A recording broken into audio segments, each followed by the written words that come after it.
जय श्री राम। राधे राधे।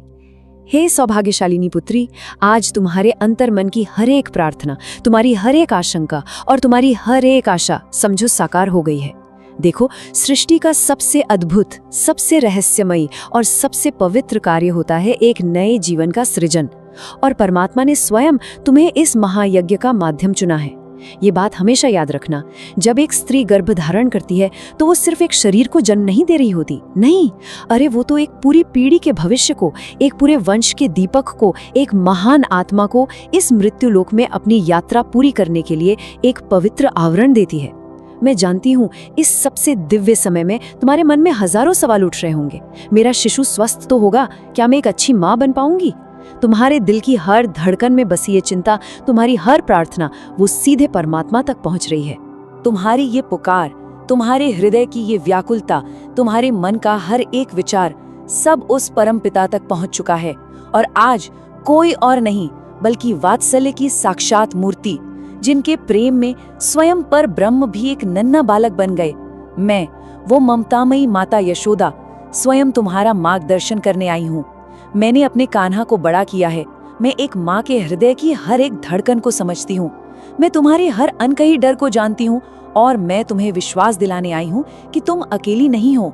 मेरी ममता का आंचल तुम्हारे ऊपर एक अभेद कवच की तरह छाया हुआ है।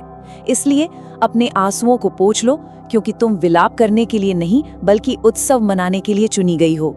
मेरा ये मार्गदर्शन कोई साधारण उपदेश नहीं है पुत्री, ये तो शिव महापुराण के गहरे रहस्यों और मेरे कन्हैया के वात्सल्य से निकला हुआ अमृत है।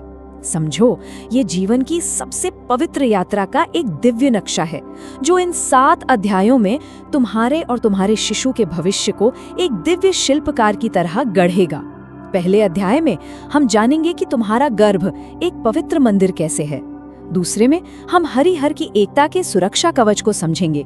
तीसरे में हम 9 महीनों की आध्यात्मिक यात्रा का रहस्य खोलेंगे।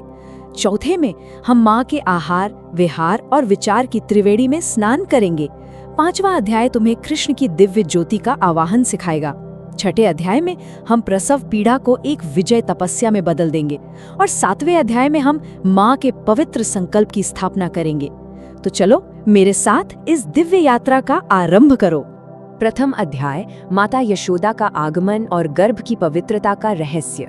आओ सबसे पहले उस पवित्र क्षण की दिव्यता को समझें और उस स्थान के महत्व को जानें जो तुम्हारे भीतर है, जहां एक नई सृष्टि का निर्माण हो रहा है, जहां स्वयं ब्रह्मा एक रचनाकार के रूप में विराजित है।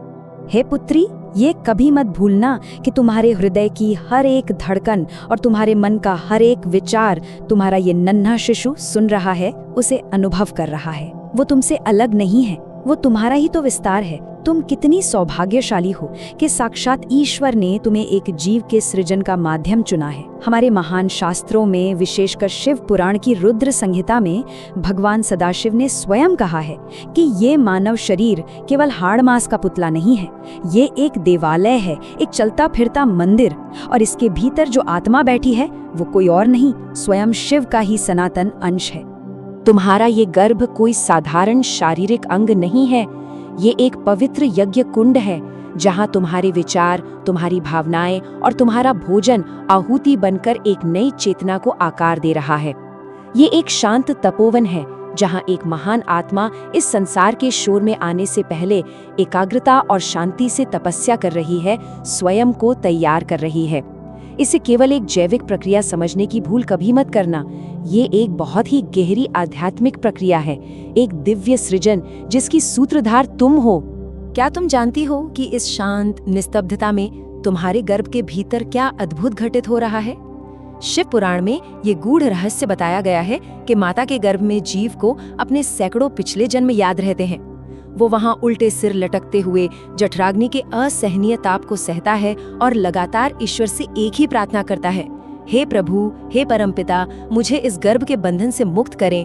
मैं बाहर जाकर केवल आपका ही भजन करूंगा, केवल आपके ही नाम का स्मरण करूंगा।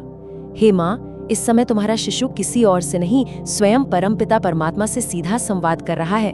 उसकी आत्मा शुद्ध है, पवित्र है और देवत्व के बहुत निकट है। इसलिए मेरे कहने से अपने भीतर से हर तरह के भय, चिंता, क्रोध और निराशा के अंधकार को जड़ से उखाड़ फेंको।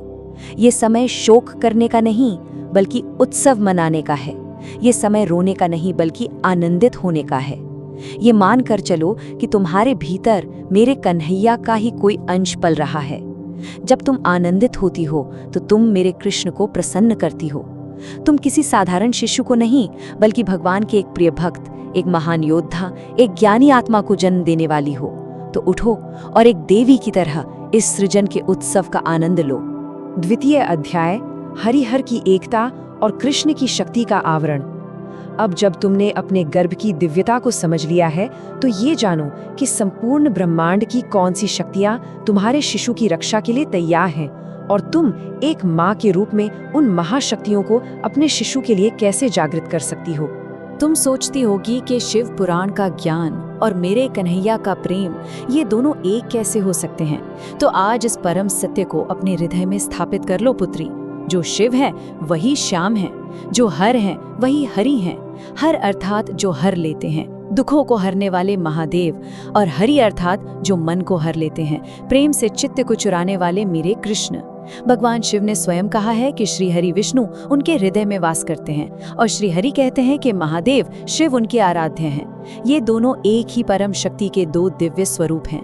एक परम चेतना है तो दूसरा परम प्रेम, और जहाँ चेतना और प्रेम का मिलन होता है वहीं सृष्टि का सबसे शक्तिशाली रक्षा कवच तैयार होता है।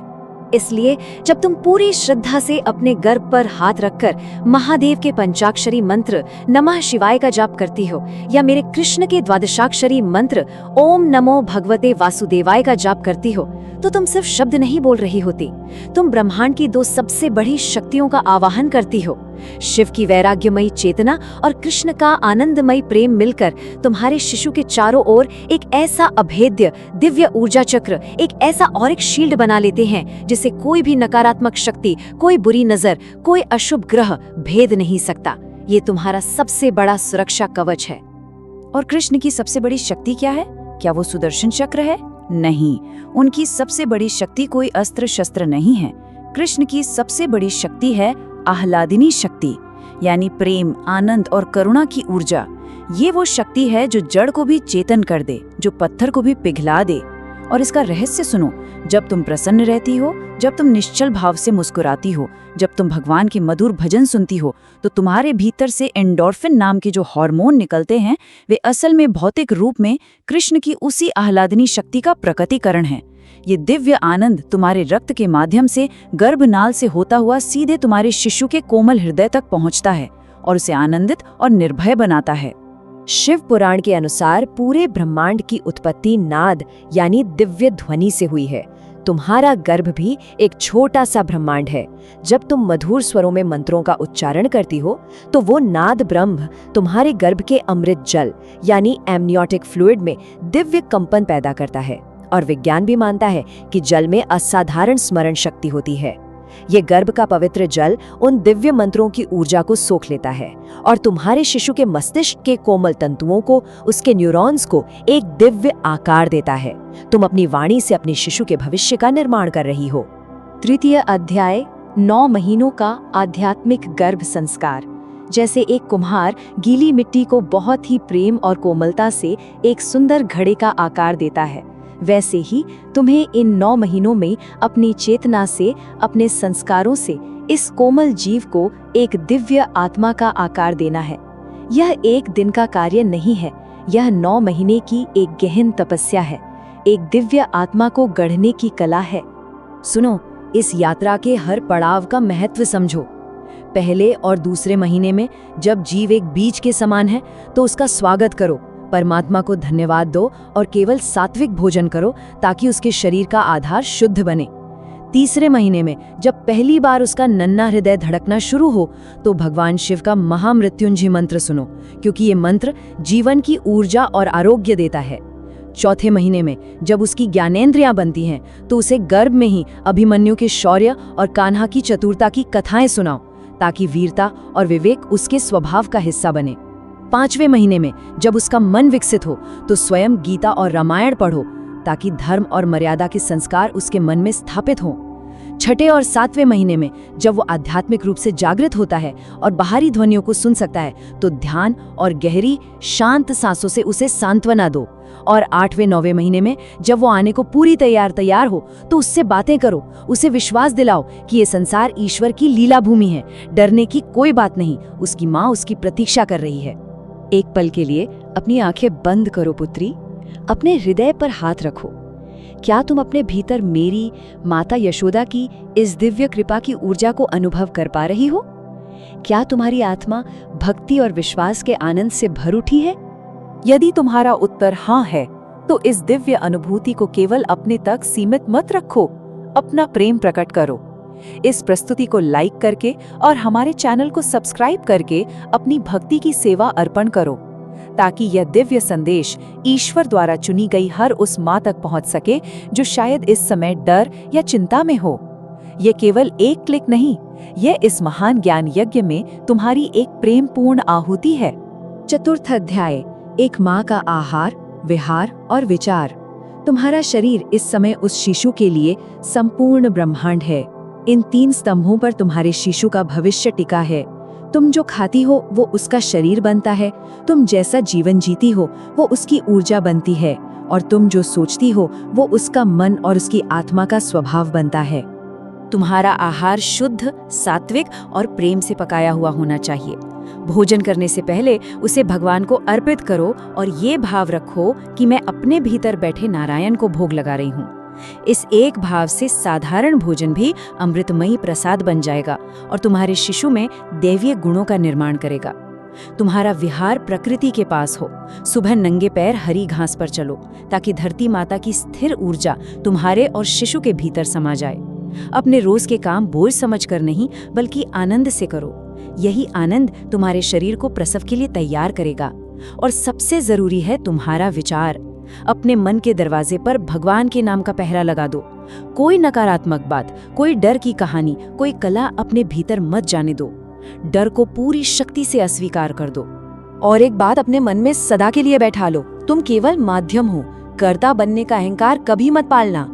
जिस परम पिता परमात्मा ने एक छोटे से बीज के भीतर एक विशाल वट वृक्ष का रहस्य छिपा रखा है, जिसने बिना किसी मशीन के तुम्हारे गर्भ में अरबों कोशिकाओं से एक पूर्ण मानव शरीर की रचना कर दी है, क्या वो उसके जीवन की, उसके भाग्य की व्यवस्था नहीं करेगा?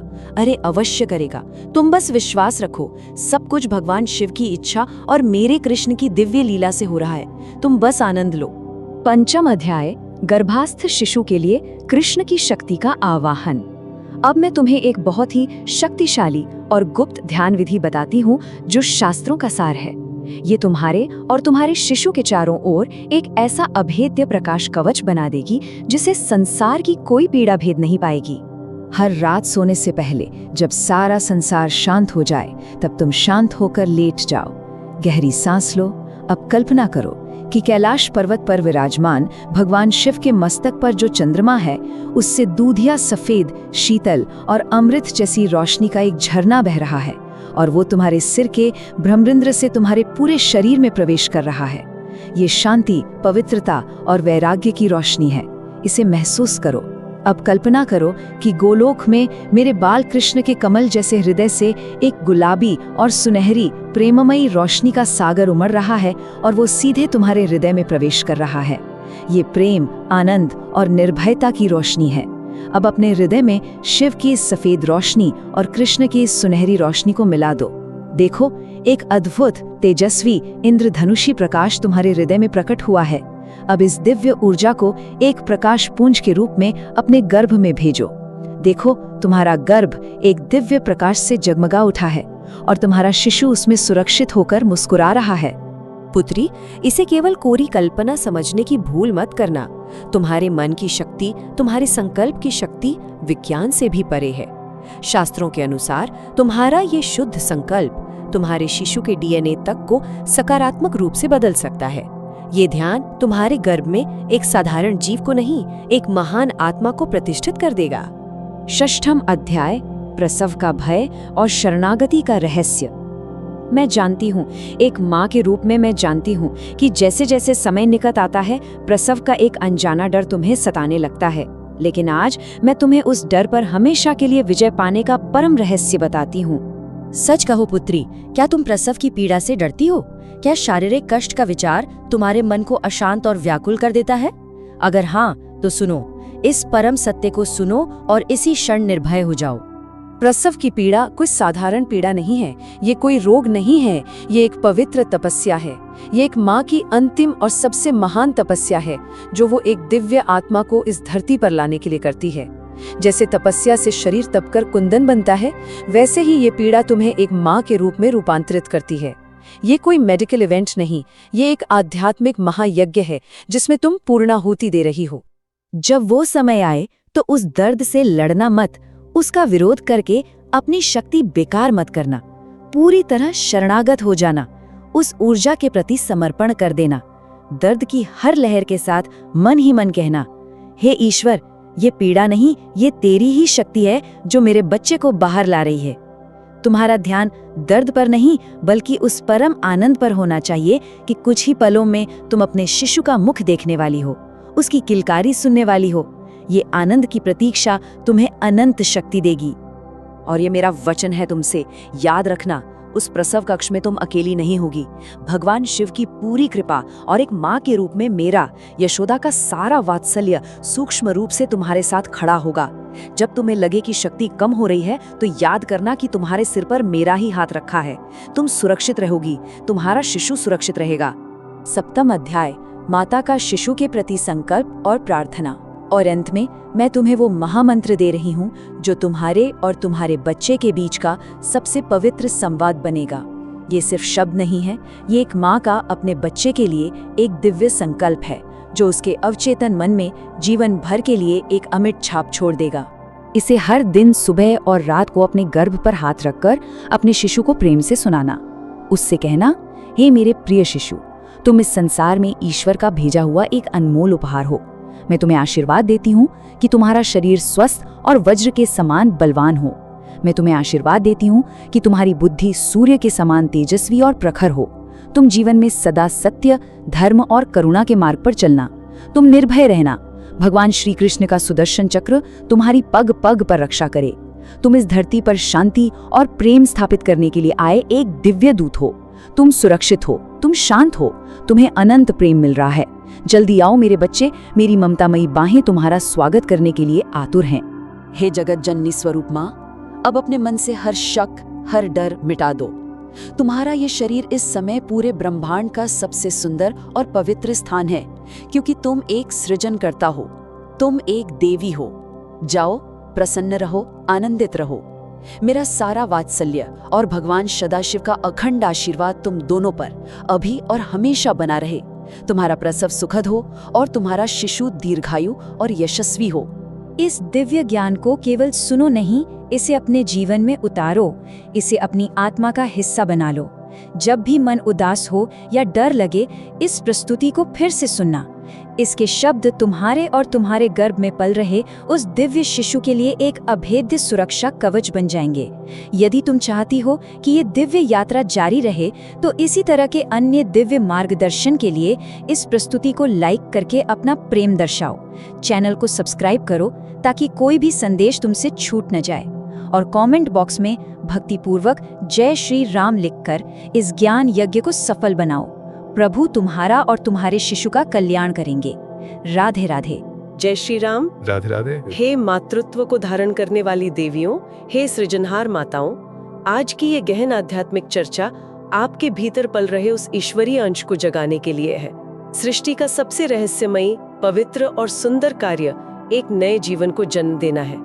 आप केवल एक शरीर को जन्म नहीं दे रही हैं, बल्कि एक महान आत्मा को इस मृत्युलोक में भौतिक आवरण प्रदान कर रही हैं। राधे राधे। अगर आप भी अपने गर्भ में एक तेजस्वी, बुद्धिमान और ईश्वरीय गुणों वाले शिशु का निर्माण करना चाहती हैं, तो इस दिव्य यात्रा में हमारे साथ जुड़ें। इस वीडियो को अभी लाइक करें, हमारे इस आध्यात्मिक चैनल को सब्सक्राइब करें, ताकि ये ईश्वरीय ज्ञान आप तक पहुंचता रहे। शिव और शक्ति की असीम कृपा सृष्टि की हर एक माता पर सदैव बनी रहे। आज की इस गहन चर्चा का जो हमारा मुख्य उद्देश्य है, वो उन सभी गर्भवती माताओं के मन के हर एक भय, हर चिंता और हर उस प्रश्न को जड़ से समाप्त करना है जो इस 9 महीने की यात्रा में उन्हें विचलित करते हैं। बिल्कुल, ये बहुत आवश्यक है आज के समय में। हाँ, और आज का ये मार्गदर्शन कोई साधारण संवाद नहीं है। देखिए, ये साक्षात माता यशोदा के वात्सल्य और श्री शिव महापुराण के सृष्टि खंड के उन गूढ़ रहस्यों पर आधारित है जो एक जीव के निर्माण की पूरी आध्यात्मिक प्रक्रिया को समझाते हैं। अद्भुत। जो भी माता इस चर्चा को सुन रही हैं, वो कुछ क्षण के लिए अपनी आंखें बंद कर लें, अपने हृदय के भीतर भगवान श्री कृष्ण के उस मनमोहक बाल रूप का ध्यान करें। ऐसी कल्पना करें कि आसपास के वातावरण में प्राचीन मंदिरों की पवित्र घंटियों और शंख की मंगल ध्वनि गूंज रही है। इस ईश्वरीय ऊर्जा को अपने भीतर उतरने दें। ये शुरुआत ही अपने आप में अत्यंत भावपूर्ण है। जब हम एक गर्भवती माता के जीवन और उसकी मानसिक स्थिति का विश्लेषण करते हैं तो ये स्पष्ट होता है कि ये समय केवल शारीरिक बदलाव का नहीं है। सत्य कहा आपने। ये बहुत भारी भावनात्मक उथल-पुथल का समय होता है। मतलब कई बार एक माता एकांत में बैठी होती है, उसके दोनों हाथ अपने गर्भ पर होते हैं और शिशु के भविष्य की अनगिनत चिंताओं के कारण, जैसे उसका स्वास्थ्य कैसा होगा, समाज में उसका जीवन कैसा होगा, इन सब विचारों के कारण उसकी आंखों से आंसू छलक पड़ते हैं। जी, और ऐसे ही क्षणों में साक्षात ममतामयी माता यशोदा सूक्ष्म रूप से आकर उस माता का मार्गदर्शन करती हैं। माता यशोदा अत्यंत स्नेह से कहती हैं, हे पुत्री, रो मत। तेरे हृदय की हर धड़कन और तेरे मन में उठने वाला हर एक विचार तेरा ये नन्हा शिशु निरंतर सुन रहा है। ये विचार ही बहुत गहरा है कि शिशु सब कुछ सुन रहा है। बिल्कुल। शिव पुराण की रुद्र संहिता में उमा भगवान सदाशिव ने स्पष्ट रूप से कहा है कि ये मानव शरीर एक देवालय है और एक माता का वो गर्भ कोई साधारण भौतिक स्थान नहीं है। वो एक यज्ञ कुंड है, वो एक तपोवन है जहां स्वयं शिव का ही अंश आकार ले रहा है। एक तपोवन, तो मतलब शिशु वहां तपस्या कर रहा है। जी हाँ, यह समझना बहुत आवश्यक है कि गर्भ में शिशु उल्टे लटकते हुए जठराग्नि यानी माता के शरीर की उस प्राकृतिक अग्नि के ताप को सहता है और उस अंधकार में वो लगातार ईश्वर से प्रार्थना करता है। अगर हम इसे आधुनिक विज्ञान के नजरिए से देखें तो शिशु गर्भ में माता के हर तनाव और हर भावना को न्यूरोकेमिकल्स के माध्यम से महसूस करता है। तो ऐसे में इस तपोवन रूपी गर्भ को शांत रखने के लिए एक माता को मुख्य रूप से क्या अभ्यास करना चाहिए? इसका सबसे पहला और सबसे महत्वपूर्ण अभ्यास ये है कि एक माता को अपने अंतर्मन से हर प्रकार के भय, क्रोध, ईर्ष्या और निराशा को पूरी तरह से निकाल फेंकना चाहिए। शिशु इस समय एक स्पॉन्ज की तरह है जो माता की हर ऊर्जा को सोख रहा है। तो माता को बहुत सचेत रहना होगा अपने भावों के प्रति। एकदम सही। इसलिए माता का यह कर्म है कि वो अपने भीतर से केवल और केवल सकारात्मक ऊर्जा और असीम प्रेम का संचार करे। यह शोक, चिंता या भविष्य के डर का समय नहीं है। यह तो एक महान उत्सव मनाने का समय है, क्योंकि ईश्वर का एक अत्यंत प्रिय अंश उस माता के भीतर पल रहा है। यह दृष्टिकोण की गर्भ एक उत्सव का स्थल है बहुत ही सकारात्मक है। इस स्रोत सामग्री में एक और बात बहुत प्रमुखता से उभर कर आती है, भगवान शिव का ज्ञान और श्री कृष्ण के प्रेम का अद्भुत संगम। हरिहर की यह अद्वैत एकता गर्भ में पल रहे शिशु पर कैसे काम करती है? यही ब्रह्मांड का सबसे बड़ा रहस्य है। माता यशोदा समझाती हैं कि जो शिव हैं वही शाम है। ज्ञान और प्रेम कभी अलग नहीं हो सकते। अभ्यास के रूप में एक माता को नित्य यह करना चाहिए कि वो अपने गर्भ पर दोनों हाथ रखे और अत्यंत शांत भाव से नमः शिवाय या ओम नमो भगवते वासुदेवाय का जाप करें। और इसके पीछे का विज्ञान क्या कहता है? जब हम इसके विज्ञान और आध्यात्म के मिलन की बात करते हैं तो इसे इस तरह समझिए कि जब कोई माता पूर्ण भक्ति के साथ इन मंत्रों का जाप करती है तो ब्रह्मांड की सर्वोच्च ऊर्जा उस शिशु के चारों ओर एक अभेद्य सुरक्षा चक्र, एक शील्ड बना लेती है। क्या बात है! ये कोई कोरी कल्पना नहीं है, बल्कि ध्वनि तरंगों से उत्पन्न होने वाली एक वास्तविक ऊर्जा का आवरण है जिसे नकारात्मक शक्तियां भेद नहीं सकती। ये बहुत ही दिलचस्प है। और जब हम भगवान कृष्ण की आह्लादनी शक्ति यानी जो उनकी प्रेम और परमानंद की शक्ति है उसकी बात करते हैं तो आधुनिक जीव विज्ञान भी इसका पूरा समर्थन करता है। वो कैसे? देखिए, जब एक माता सचमुच प्रसन्न होती है, मुस्कुराती है या भगवान के मधुर भजन सुनती है तो उसके मस्तिष्क से कुछ विशेष रसायन निकलते हैं जिन्हें विज्ञान एंडोफिन्स कहता है। ये वही रसायन हैं जो शरीर में सुख और शांति की अनुभूति कराते हैं। अद्भुत। और यही एंड्रोफिन हार्मोन भौतिक रूप में भगवान कृष्ण की उस आह्लादिनी शक्ति का स्वरूप है। ये परमानंद माता के रक्त में घुलता है और गर्भनाल यानी अम्बिलिकल कॉर्ड के माध्यम से सीधा उस नन्हे शिशु के हृदय और मस्तिष्क तक पहुंचता है। विज्ञान और अध्यात्म का कैसा अनूठा मिलन है ये। बिल्कुल, शिव पुराण में ये स्पष्ट वर्णन है कि इस संपूर्ण ब्रह्मांड की उत्पत्ति नाद अर्थात ध्वनि और बिंदु अर्थात प्रकाश से हुई है। एक माता का गर्भ भी अपने आप में एक संपूर्ण ब्रह्मांड है। जी। जब माता भजन गाती है या ईश्वर का नाम लेती है तो वो नाद गर्भ के भीतर मौजूद उस जल में एक विशेष प्रकार का कंपन पैदा करता है। जल में स्मृति धारण करने की अद्भुत क्षमता होती है। हाँ, जिसे हम एमनियोटिक फ्लूइड कहते हैं। सही कहा। वो जल उन पवित्र मंत्रों की ऊर्जा को अपने भीतर सोख लेता है और शिशु के मस्तिष्क की तंत्रिकाओं, जिसे आप न्यूरॉन्स कहती हैं, उन्हें एक दिव्य और सकारात्मक आकार प्रदान करता है। इसका अर्थ है कि एक माँ की आवाज और उसके शब्द शिशु के मस्तिष्क की संरचना तय कर रहे हैं। ऐसे में ये अभ्यास बहुत आवश्यक हो जाता है कि एक माता नित्य अपने शिशु से बात करे। उसे रोज बात करनी चाहिए। वो अपने शिशु से कह सकती है, हे मेरे लाल, तुझ पर महादेव की अपार कृपा है और भगवान श्री कृष्ण का सुदर्शन चक्र हर पल तेरी रक्षा कर रहा है। तुझे इस संसार में किसी से भी डरने की कोई आवश्यकता नहीं है। ये निर्भयता का मंत्र है। अब इस चर्चा को थोड़ा और आगे बढ़ाते हैं।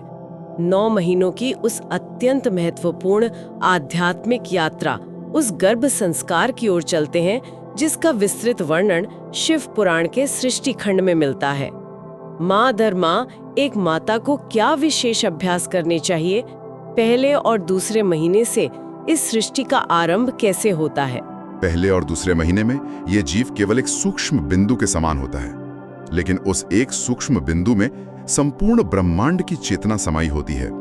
ये समय उस ईश्वरीय अतिथि के स्वागत का होता है। तो इस समय माता का मुख्य कर्म क्या होना चाहिए? एक माता का सबसे पहला कर्म यह है कि वो अपने गर्भ पर हाथ रखकर उस परमपिता परमेश्वर को इस महान सृजन के लिए धन्यवाद दे। इस दौरान आहार पूर्णतः सात्विक होना चाहिए और माता को किसी भी प्रकार के क्रोध या कटु वचनों से पूरी तरह बचना चाहिए। उसे अपने मन में ये भाव रखना चाहिए कि एक दिव्य आत्मा ने उसके शरीर को अपना निवास चुना है। और जैसे ही तीसरा महीना आता है, तब उस सूक्ष्म शरीर में चेतना का जागरण होने लगता है। शिशु का हृदय धड़कना शुरू कर देता है। आधुनिक विज्ञान भी कहता है कि इस समय शिशु का हृदय गति स्थापित होती है, जी, जिसे हम ब्रह्मांडीय लय या कॉस्मिक रिदम से जुड़ना कह सकते हैं। सत्य कहा। ये वो समय है जब शिशु स्पंदन महसूस करने लगता है। इसलिए तीसरे महीने में माता को विशेष रूप से महामृत्युंजय मंत्र का या श्री कृष्ण के बाल रूप के मधुर भजनों का श्रवण करना चाहिए। इन भजनों का क्या प्रभाव पड़ता है? इन मंत्रों की लय उस शिशु के हृदय की धड़कन के साथ जुड़ जाती है। माता को चाहिए कि वह अपने विचारों के माध्यम से शिशु को अत्यंत निडर और करुणावान बनने का संदेश दे। फिर प्रवेश होता है चौथे महीने में। यह वह चरण है जब शिशु के भीतर संवेदनाओं का जन्म होता है। उसके अंग तेजी से विकसित होने लगते हैं और सबसे महत्वपूर्ण बात, वह बाहरी दुनिया की ध्वनियां सुनने लगता है। माँ की आवाज उस तक स्पष्ट पहुंचने लगती है। इस अवस्था में एक माता का यह विशेष कर्म बन जाता है कि वह अपने शिशु को महान शूरवीरों और परम भक्तों की प्रेरक कथाएं सुनाए। जैसे कि किनकी कथाएं? उसे भक्त प्रहलाद की अडिग आस्था, ध्रुव के दृढ़ निश्चय और अभिमन्यु के साहस की कथाएं सुनानी चाहिए। उसे कान्हा की माखन चोरी की मधुर लीलाएं और कालिया मर्दन का वह प्रसंग सुनाना चाहिए। कालिया मर्दन का प्रसंग ये बहुत ही प्रतीकात्मक है।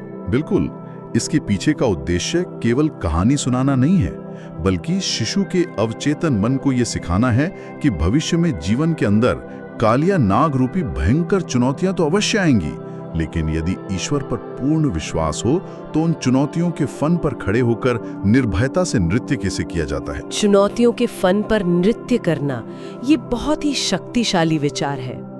इसके बाद 5वां महीना आता है। ये वो समय है जब शिशु के भीतर ज्ञान का संचार होने लगता है। उसका मन और उसकी सोचने समझने की क्षमता सक्रिय हो उठती है। जी। मनोविज्ञान भी ये मानता है कि इस समय शिशु का अवचेतन मन यानी सबकॉन्शियस माइंड हर सूचना को बिना किसी फिल्टर के ग्रहण कर रहा होता है। और यही कारण है कि हमारे शास्त्रों में 5वें महीने को बहुत महत्वपूर्ण माना गया है। इस समय माता को चाहिए कि वो नित्य श्रीमद् भगवद गीता के श्लोकों का, रामायण के पावन प्रसंगों का या शिव पुराण का सस्वर पाठ करें। इसका प्रभाव सीधा शिशु के मन पर पड़ेगा। माता जो भी पवित्र ग्रंथ पढ़ेगी वो ज्ञान सीधे शिशु के उस खुले हुए अवचेतन मन में गहरे तक स्थापित हो जाएगा। माता को यह भाव रखना चाहिए कि वह अपने शिशु को सिखा रही है कि उसे जो भी ज्ञान या बल इस जीवन में प्राप्त होगा वह केवल मानव जाति के कल्याण के लिए होना चाहिए, न कि किसी व्यक्तिगत अहंकार की तुष्टि के लिए। इसके पश्चात आता है 6वां और 7वां महीना, जिसे आध्यात्मिक रूप से जागृति का समय कहा गया है। अब शिशु गर्भ के भीतर पूरी तरह से चेतन अवस्था में है। आकार बढ़ने के कारण वह उस सीमित स्थान में कुछ पीड़ा और जठराग्नि के ताप से पीड़ित भी महसूस करता है। इस समय एक माँ को क्या अभ्यास करना चाहिए? यह एक तपस्या का चरण है। इस समय शिशु छटपटाता है। माता का यह परम कर्म है कि वो उसे निरंतर सांत्वना दे। वह सांत्वना कैसे दे सकती है? वो अपने गर्भ पर कोमलता से हाथ फेरते हुए उस नन्ही जान से कहे, हे मेरे बच्चे, ये जो अंधकार और संकुचित स्थान तू महसूस कर रहा है, ये तेरे विनाश के लिए नहीं बल्कि तेरे महान निर्माण के लिए है। बिल्कुल वैसे ही जैसे एक बीज मिट्टी के घने अंधेरे और दबाव में रहकर ही भविष्य का एक विशाल और छायादार वृक्ष बनता है। कितना सुंदर और गहरा विचार है ये। इस समय माता को स्वयं भी बहुत गहरी और शांत सांसें लेनी चाहिए और ध्यान का अभ्यास करना चाहिए। माता की हर एक शांत और गहरी सांस उस शिशु को उस गर्भ के ताप में असीम शीतलता और आराम प्रदान करेगी। और फिर आते हैं 8वें और 9वें महीने। ये पूर्णता का और वैराग्य का समय है। शिशु अब इस गर्भ की दुनिया से बाहर आने के लिए व्याकुल हो उठता है, लेकिन जैसा कि शिव पुराण में वर्णित है, इस समय उसे संसार की माया का और बाहरी दुनिया का भय भी सताने लगता है। यह वह समय है जब माता को अपने शिशु को हर प्रकार के भय से मुक्त करना है। उसे शिशु को समझाना है कि यह बाहरी संसार कोई माया का जाल नहीं है जिससे उसे डरना चाहिए, बल्कि यह तो स्वयं ईश्वर की बनाई हुई एक सुंदर लीला भूमि है। वो शिशु को ये विश्वास कैसे दिलाए? माता उसे ये विश्वास दिलाए कि इस जीवन के मार्ग पर उसे कभी घबराने की आवश्यकता नहीं होगी, क्योंकि भगवान शिव का त्रिशूल उसकी रक्षा करेगा और भगवान श्री कृष्ण की बांसुरी की मधुर धुन हमेशा उसका सही पथ प्रदर्शन करेगी। 9 महीनों की इस गहन आध्यात्मिक यात्रा के साथ साथ स्रोत सामग्री में एक माता के आहार, विहार और विचार के महत्व पर भी बहुत गहराई से प्रकाश डाला गया है। ये कहा गया है कि माता का शरीर ही उस शिशु के लिए संपूर्ण ब्रह्मांड है। अगर हम आहार यानी भोजन की बात करें तो इसके क्या नियम हैं? शिव पुराण और माता यशोदा के वात्सल्य संदेश में सात्विक आहार की बहुत बड़ी महिमा बताई गई है। आहार का सीधा असर मन पर होता है। माता को चाहिए कि जब वह रसोई में भोजन पकाए तो निरंतर भगवान का स्मरण करती रहे। भोजन पकाते समय भाव कैसा होना चाहिए? जब वो भोजन ग्रहण करे तो उसके मन में ये पवित्र भाव होना चाहिए कि वो स्वयं नहीं खा रही है, बल्कि अपने गर्भ में बैठे उस साक्षात नारायण को भोग लगा रही है। इसका अर्थ तो यह हुआ कि वो साधारण सा दिखने वाला अन्न भी एक दिव्य प्रसाद में परिवर्तित हो जाएगा। सत्य कहा। और जब वो भोजन प्रसाद बन जाता है तो वो शिशु के शरीर को पोषण देने के साथ साथ उसकी आत्मा के भीतर सत्य, दया और क्षमा जैसे महान दैवीय गुणों का संचार करता है। एक माता को तामसिक, अत्यंत तीखे, बासी या बहुत गरिष्ठ भोजन से पूरी तरह बचना चाहिए, क्योंकि तीखा भोजन उग्रता लाता है।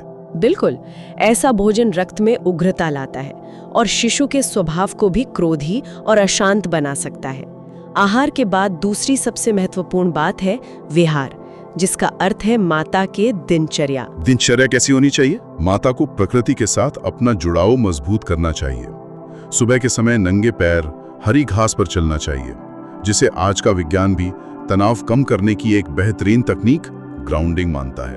और घर के कार्यों को लेकर इसके साथ ही घर के छोटे मोटे कार्य अत्यंत प्रसन्नता के साथ करने चाहिए, ताकि शरीर में लचीलापन बना रहे, जिससे प्रसव के समय कष्ट कम हो। और तीसरा और सबसे शक्तिशाली स्तंभ है विचार।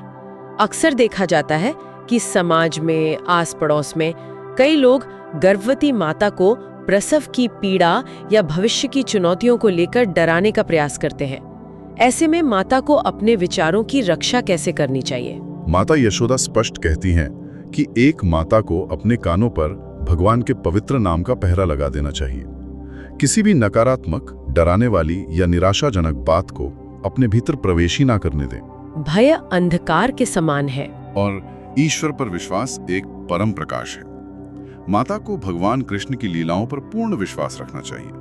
मन में कभी भी अहंकार नहीं पालना चाहिए कि मैं इस बच्चे का निर्माण कर रही हूँ। ये भाव होना चाहिए कि जो कुछ भी हो रहा है वो सब शिव की इच्छा और कृष्ण की लीला मात्र है। माता तो केवल एक माध्यम है। विचारों और भावों की इसी शक्ति को और भी प्रबल बनाने के लिए स्रोत सामग्री में एक अत्यंत शक्तिशाली ध्यान विधि, एक विशेष विजुअलाइजेशन तकनीक का भी वर्णन किया गया है।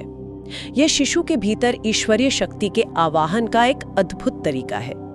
जो माताएं हमें सुन रहे हैं वे अब पूरी तरह से एकाग्र हो जाएं, क्योंकि यह विधि आपके शिशु का पूरा जीवन बदल सकती है। इस ध्यान को करने का सबसे उत्तम समय रात्रि का है। जब चारों ओर पूर्ण शांति हो तब माता पीठ के बल या बाईं करवट लेकर आराम से लेट जाए। अपने दोनों हाथों को अत्यंत कोमलता से अपने गर्भ पर रखें और अपनी आंखें बंद कर लें। और फिर उसे क्या ध्यान करना है? अब उसे ये कल्पना करनी है कि उसके सिर के ठीक ऊपर अनंत और विशाल आकाश में भगवान शिव शंकर गहरे ध्यान में मग्न बैठे हैं। शिव जी के मस्तक पर स्थित अर्धचंद्र से एक अत्यंत सफेद, शीतल और अमृत से भरी हुई रोशनी निकल रही है। ये सफेद रोशनी शांति का प्रतीक है। जी, ये रोशनी पूर्ण शांति और पवित्रता का प्रतीक है। ये रोशनी माता के सिर के सहस्रार चक्र से होती हुई उसके शरीर के भीतर प्रवेश कर रही है। इसके ठीक बाद माता को ये कल्पना करनी है कि उनके सामने साक्षात बालकृष्ण अपनी मनमोहक बांसुरी बजाते हुए खड़े हैं। जय श्री कृष्णा। श्री कृष्ण के हृदय से एक बहुत ही सुंदर गुलाबी और सुनहरे रंग की रोशनी निकल रही है, जो असीम प्रेम, वात्सल्य और ब्रह्मांडीय शक्ति का प्रतीक है। अगर हम इसकी कल्पना मात्र भी करें तो ये दृश्य हृदय को कितनी शांति देता है। अब माता को ये ध्यान करना है कि भगवान शिव की वो सफेद अमृतमयी चेतना और भगवान कृष्ण का वो सुनहरा प्रेम, ये दोनों दिव्य ऊर्जाएं माता के हृदय में आकर एक हो रही हैं और वहां से ये एक महान दिव्य प्रकाश पुंज के रूप में सीधे उसके गर्भ में प्रवेश कर रही हैं। शिशु तक ये ऊर्जा कैसे पहुंच रही है? माता कल्पना करें कि उसका वो नन्हा शिशु एक अत्यंत सुंदर और कोमल कमल के फूल पर लेटा हुआ है और इस ईश्वरीय ऊर्जा का पान कर रहा है। इस प्रकाश से उस शिशु के चारों ओर एक ऐसा शक्तिशाली और अभिद्ध कवच बन रहा है जिसे दुनिया की कोई भी नकारात्मक शक्ति या बीमारी भेद नहीं सकती। ये तो बहुत ही शक्तिशाली अभ्यास है। शिव पुराण के गूढ़ रहस्य बताते हैं कि एक माता के मन की ये एकाग्र शक्ति, उसका ये पवित्र संकल्प शिशु के डीएनए तक की संरचना को सकारात्मक रूप से बदलने की क्षमता रखता है। इस अलौकिक ध्यान विधि के बाद मन स्वाभाविक रूप से अत्यंत शांत हो जाता है। लेकिन जैसे जैसे 9वां महीना बीतता है और प्रसव यानी डिलीवरी का समय नजदीक आता है तो एक बहुत ही प्राकृतिक और स्वाभाविक भय हर माता को घेरने लगता है। प्रसव की पीड़ा का डर। इस डर को आध्यात्मिकता के माध्यम से कैसे जीता जा सकता है? प्रसव की वो पीड़ा कोई साधारण शारीरिक पीड़ा नहीं है। अध्यात्म की भाषा में माता यशोदा इसे एक महान तपस्या का नाम देती हैं। ये ठीक वैसी ही तपस्या है जैसी माता सती और माता पार्वती ने भगवान शिव को प्राप्त करने के लिए की थी। तो प्रसव के समय माता को क्या करना चाहिए? जब प्रसव का वो समय आए तो माता को एक विशेष अभ्यास करना चाहिए। उसे उस भयंकर दर्द का मानसिक या शारीरिक रूप से बिल्कुल विरोध नहीं करना है।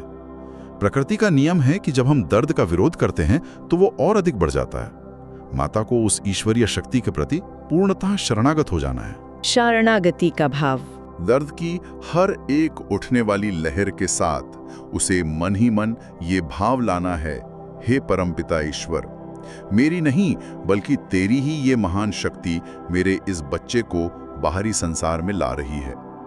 जब माता सांस छोड़े तो उसे राधे राधे या ओम नमः शिवाय का मानसिक जाप करना चाहिए। इसका सीधा अर्थ ये है कि माता अपना ध्यान उस क्षणिक शारीरिक पीड़ा पर केंद्रित करने के बजाय उस आने वाले असीम आनंद पर केंद्रित करे कि बस कुछ ही पलों के बाद वह अपनी शिशु का मुख देखने वाली है। सत्य वचन। वह उस नन्ही सी जान को अपने हृदय से लगाने वाली है और इस पूरी प्रक्रिया में वह कभी अकेली नहीं होती। साक्षात माता यशोदा और भगवान शिव सूक्ष्म रूप से लेबर रूम में उस माता का संबल बनकर खड़े होते हैं। बिल्कुल। और इस संपूर्ण आध्यात्मिक यात्रा को एक स्थायी और अमिट स्वरूप देने के लिए माता यशोदा ने एक महामंत्र, एक नित्य प्रार्थना प्रदान की है। ये प्रार्थना शिशु के अवचेतन मन पर अमिट छाप छोड़ेगी। जो भी माताएं सुन रही हैं, वे इसे रोज सुबह और शाम अपने गर्भ पर हाथ रखकर अवश्य पढ़ें। यह प्रार्थना केवल कुछ शब्दों का समूह नहीं है, बल्कि ये एक माँ का अपने बच्चे के प्रति लिया गया दृढ़ संकल्प है। माता को पूरे भाव, प्रेम और गहरी भक्ति के साथ इसका उच्चारण करना चाहिए। हे मेरे प्रिय शिशु, हे दिव्य आत्मा, मैं तुम्हारी माता तुम्हें पूरे हृदय से स्वीकार करती हूँ और तुमसे असीम प्रेम करती हूँ। असीम प्रेम। तुम ईश्वर का एक अनमोल उपहार हो। भगवान शिव का परम कल्याणकारी स्वरूप तुम्हारे भीतर विद्यमान है और भगवान श्री कृष्ण का अनन्य प्रेम तुम्हारी आत्मा का श्रृंगार है। जय महादेव। हे मेरे लाल, मैं तुम्हें आशीर्वाद देती हूँ कि तुम्हारा शरीर पूर्णतः स्वस्थ, पुष्ट और बलवान हो। तुम्हारी बुद्धि सूर्य के समान तेजस्वी और चंद्रमा के समान शीतल हो। कल्याणमस्तु। तुम जीवन में कभी किसी से भयभीत न होना, क्योंकि ब्रह्मांड के नायक तुम्हारे रक्षक हैं। सत्य के मार्ग पर चलना, धर्म का पालन करना और गरीबों, बेसहारों के प्रति अपने हृदय में करुणा रखना। धर्म की जय हो। जीवन में चाहे कितनी भी बड़ी परीक्षा क्यों ना है, तुम्हारा मन कभी विचलित न हो। भगवान श्री कृष्ण का सुदर्शन चक्र हर नकारात्मक ऊर्जा से तुम्हारी रक्षा करे और माता सरस्वती तुम्हारी वाणी में वास करे। राधे राधे। तुम इस संसार में केवल मेरे पुत्र या पुत्री बनकर नहीं आ रहे हो, बल्कि तुम इस धरती पर प्रेम, शांति और धर्म की स्थापना करने वाले एक ईश्वरीय दूत हो। ईश्वरीय दूत। गर्भ के इस एकांत में तुम अकेले नहीं हो। मेरा प्रेम, मेरे विचारों और ईश्वर की कृपा हर क्षण तुम्हारे साथ है। तुम सुरक्षित हो, तुम शांत हो, तुम आनंद में हो। अद्भुत। जल्दी आओ मेरे बच्चे, ये सुंदर संसार और मेरी ममता भरी बाहें तुम्हारा स्वागत करने के लिए आतुर हैं। ओम नमः शिवाय, ओम क्लीम कृष्णाय नमः, कल्याणमस्तु, शिवमस्तु। इन शब्दों में कितनी असीम ऊर्जा और पवित्रता है। ऐसा प्रतीत होता है मानो स्वयं परमेश्वर ने एक माता के हृदय में विराजमान होकर अपनी वाणी से ये शब्द कहे हों। यह महामंत्र एक शिशु के पूरे अस्तित्व को ही दिव्य बना देने की क्षमता रखता है। और इसी के साथ अंत में माता यशोदा अत्यंत ठहराव और असीम शांति के साथ उस माता को अपना अंतिम आशीर्वाद प्रदान करती हैं। वे कहती हैं कि एक माता को अपने चेहरे पर सदैव एक कोमल मुस्कान रखनी चाहिए। जब वो आईने के सामने खड़ी हो तो अपने बदलते हुए शारीरिक आकार को देखकर उसके मन में कभी कोई हीन भावना नहीं आनी चाहिए। उसका ये बढ़ा हुआ पेट कोई रोग या विकार नहीं है, बल्कि ये स्वयं ईश्वर का पवित्र निवास स्थान है। ये शरीर एक मंदिर है। माता यशोदा कहती हैं, तू इस समय संपूर्ण ब्रह्मांड की सबसे सुंदर स्त्री है, क्योंकि तू किसी साधारण चीज का नहीं बल्कि सृजन का कार्य कर रही है। भगवान शिव का वो शांत वैराग्य और भगवान कृष्ण का वो उल्लासपूर्ण उत्सव, इन दोनों शक्तियों का परम संतुलन उस शिशु के भीतर जन्म लेगा। कितनी सुंदर बात है। माता यशोदा पूरे ब्रह्मांड की ओर से आशीर्वाद देती हैं कि तेरा प्रसव अत्यंत सुखद हो और तेरा यह शिशु दीर्घायु, यशस्वी और धर्म का रक्षक हो। हे कल्याणी माताओं, जरा एक पल के लिए गहराई से सोचिए। यदि एक माता के भाव, उसका सात्विक भोजन और उसके पवित्र विचार गर्भ में पल रहे शिशु का भौतिक डीएनए तक बदलने की शक्ति रखते हैं, तो जब वो तेजस्वी शिशु जन्म लेगा, तब आपके घर का वो भक्तिपूर्ण और आध्यात्मिक वातावरण उसके पूरे जीवन को ब्रह्मांड की कितनी असीम ऊंचाइयों तक ले जा सकता है। ये एक शुरुआत है। जी, ये एक ऐसी यात्रा है जो शिशु के जन्म लेने पर समाप्त नहीं होती, बल्कि ठीक वहीं से एक नए दिव्य युग की शुरुआत होती है। इस दिव्य ज्ञान को अपने हृदय में हमेशा के लिए सहेज लें। जब भी आपको इस यात्रा के दौरान थोड़ी सी भी घबराहट महसूस हो, जब भी मन किसी चिंता से उदास हो, इस चर्चा को बार बार सुनें। इसी तरह के अन्य वीडियो के लिए वीडियो को लाइक करें, चैनल को सब्सक्राइब करें और कमेंट बॉक्स में जय श्री राम लिखें। प्रभु आपका कल्याण करेंगे।